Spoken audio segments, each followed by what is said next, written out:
Kevin Scramlin, and I just wanted to go over some of the things that have been happening in Groveland Township. First, I'd like to thank everyone that came out February 4th to our master plan workshop at Camp Tamarack. We had a great turnout that night. We had about 115 people, and a lot of great input that I'm sure the PC can use going forward as they work on the master plan over the next couple of months. Another thing I'd like to touch on is DTE. I'm sure many of you have heard or read about us trying to get a better handle on the service out here. DTE first had came back to us with a 3-year plan at $10 million. Upon further review, they came back with a 4-year plan and $16 million. And I'm sure many of you will say this is long overdue, and I have no argument with you on that. But the fact of the matter is, moving forward, we do have a commitment from DTE, and they are currently working every day in our township between tree trimming and some equipment upgrades. So hopefully down the road, we should see much improvement. And I really do appreciate that DTE has stepped up and made this commitment to our township. Another part of that, we'd had many residents voice a concern, I guess, that they couldn't get text messages when their power went out, whether they're at work or on vacation or whatever.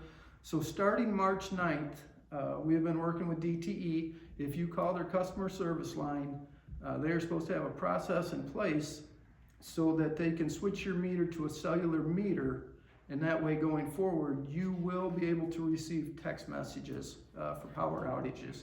Like I say, that starts March 9th.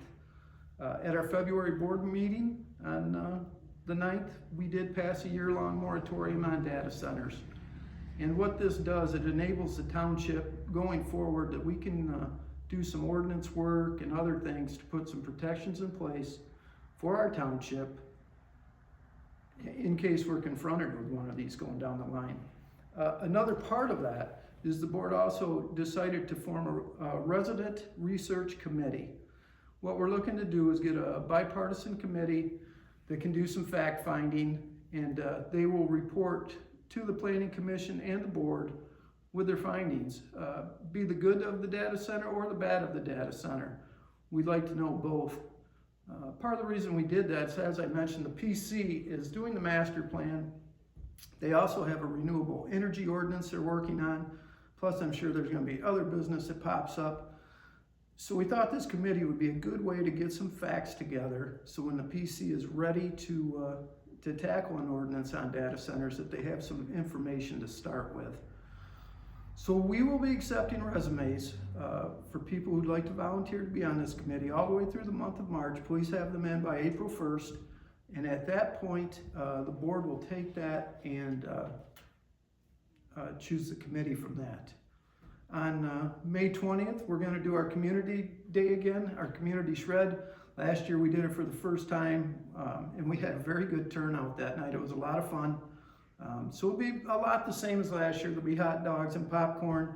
You can get your dump permit, your bug spray. The fire department, I know, will be here. Last year we had library and WODA. I know we were talking to some vendors to come in that night. There's kids' activities. It really was a good time. We love having people in the building. It was great to see everybody that night. So hopefully you can make that May 20th from 5 to 7. And the last thing I want to touch base on, and this is a very serious issue, is within the last 2 weeks, there have been 9 zoning bills proposed in the House in Lansing. They're using affordable housing as their transportation to try to do this. Each one of these bills has their own nuances to them, but what they're effectively trying to do is take away local power once again and kind of go to a one-size-fits-all zoning put on by the state.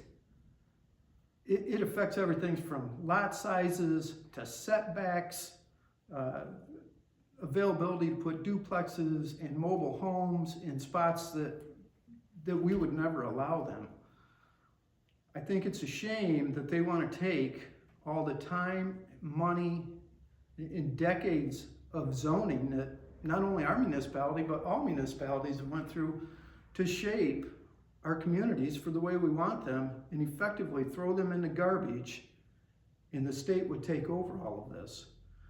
So I guess what I'm asking is any resident that is concerned about this, and I hope many of you are, please reach out to your legislature. The bills are 5529 through 5532, 5581 through 5585. Please reach out to your legislature about this. It's a serious matter. And as someone who has sat on both sides of the table, I can tell you, a few years ago, there was times I would have told you, I don't think my voice counts. I'm going to tell you, sitting on this side of the table, your voice does count, because your local legislature